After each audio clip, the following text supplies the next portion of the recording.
Haqiqat bor. Ertami kechmi qaror topadi.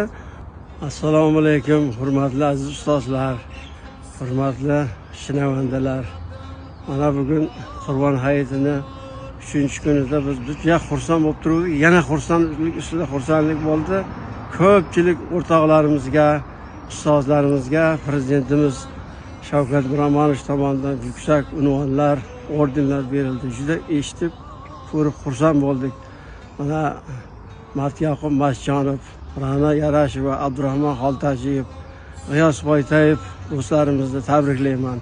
Shular qatori ustozim, O'zbekiston xalq hofizi Orifxon Xatamovga fidokorona mehnatlari uchun orden berilgan juda meni xursand qildi, oila a'zolarini. Shular hammamiz birgalikda biz prezidentimizga rahmat deymiz. Shinavanda xalqimizga, mana shu Orifxon akamiz qancha shinavandalar bor. Shular nomidan biz rahmatlar aytamiz yurtboshimizga. Bizni doimo mana shunaqa yurtimizda yaxshi kunlar, mana shunaqa unvonlar bilan tabriklash, bayramlarimiz ko'paysin.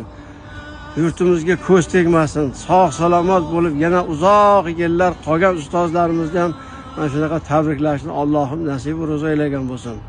Mana shu ishga kim bosh qo'shgan bo'lsa, hammalariga men rahmat aytaman. Qulluq, mana haqiqat bor. Ertami kechmi qaror topadi. Bundan keyin ham chiroyli bo'lishini men Allohdan yaratgandan tilab qolaman. Sog' salomat bo'lsin. O'zbekistonimizda faqat bayramlar, yaxshi kunlar bo'lsin. Rahmat, sog' bo'linglar. Shilavandalar juda xursand bo'ldi. Orifxon Xatamovni mana shunday yuksak orden bilan mukofotlanganiga men o'ylayman, faqat O'zbekiston emas, Tojikiston, hamma joyda Orifxon akamning shinavandalar bor. Amerikada, Izrailda hammalarini tabriklayman. Men shunday unvon bilan farzandlarini ham mana farzandlar qatorida tabriklab, kecha qabrlarga borib kelgandik, tilovatlar qilib, mana bugun yana juda xursand bo'ldik.